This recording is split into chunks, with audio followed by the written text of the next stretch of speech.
Phone లేకుంటే బతకొచ్చు, TV చూడకుంటే బతకొచ్చు, బండి లేకుంటే బతకొచ్చు, సినిమా టాకీస్ లేకున్నా బతకొచ్చు, బారు లేకున్నా బతకొచ్చు, ఇంకేది లేకున్నా బతకొచ్చు. అదే బువ్వ లేకుంటే బతకలేం. నీళ్లు దాగి ఓ 4 ఒద్దులు బతికితే అదే మా ఎక్కువ. కానీ పాత గవర్నమెంట్ల వరి పెట్టుకుంటే ఉరే అనుడే కాదు, అరిగోసవడ్డరు మన రైతులు. వడ్లు కొనుడు అప్పుడెట్లుండే ఇప్పుడెట్లుందో సీదా కళ్ళాల కాడికే పోయి అరుచుకుందాం పాన్రి. ఏహే ఎక్కడిది తూర్పాల వట్టుడు బస్తాలు నింపుడు లోడెత్తుడు ఆల్చం లేదు ఆగం లేదు రప్ప రప్ప నడుస్తున్నది ఒడ్లు కొనుడు. ఏ సెంటర్ కాడికి పోయినా గిదే రువ్వాడి. వడ్లు మొత్తం కుప్పలు కళ్ళాలు మొత్తం రెండి ధర్నాలు చేసి ఏమై ఎప్పుడు జోకుతారు ఎప్పుడు కొంటారు అని చెప్పి అని అంటుంటిమి. అట్లాంటి ప్రాబ్లమ్స్ ఇప్పుడు ఏం లేవు. ఏమో ఎమ్మడెమ్మడ అయితే బస్తాలు పోతున్నాయి. ఇక మున్పటి కంటే ఆ పటీలు తర్వాత చేసేది ఇప్పుడు ఎమ్మడే చేయమంటుంది. లారీ పోగానే పటీలు కొట్టమంటుంది. మా ఒడ్లు కొనుండ్రని ధర్నాలు లేవు, రోడ్ల మీదకి వచ్చి లొల్లు లేవు.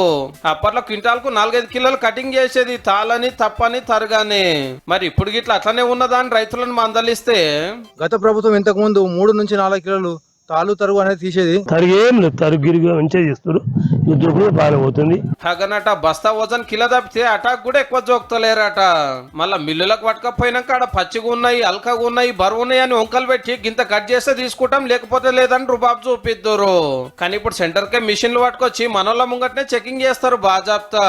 ఇంత ముందు అంటే చూపెట్టకపోతే అట్లా నమ్మకపోతుంది కాబట్టి మన ముందంటే తీసి చూపెడతారు కాబట్టి నమ్ముతున్నాం సార్. ఇంతకు ముందు ఎట్లా అంటే బియ్యం గింజ కోరికి ఇది వచ్చిందని కొంతమంది అన్నారు. ఇక కావాల్సిన వాళ్ళ కావాల్సిన తిరిగా జోకేసుకొని వెళ్ళిపోతుంటాయి. చెప్పుకోవాల్సింది గీ మిషన్ పంతనము రాశి కాడికి తెచ్చి పెడితే చాలు మిషన్లకు అదే ఒడ్లు గుంజుకుంటది, రయ్యున తూర్పారా పట్టేస్తుంది.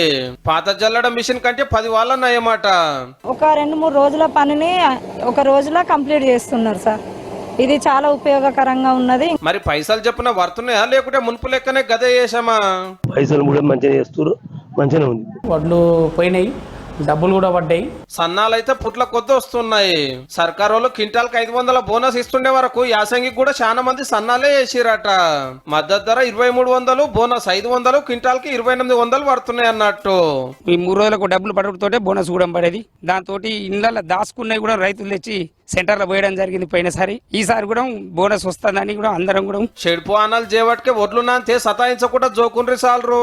అట్లనే రైతు భరోసా ఇంకా కూడా అందరికి పడలేదట. గవి కూడా జప్పునేస్తారట. రైతులు జర నిమ్మల పడతారు.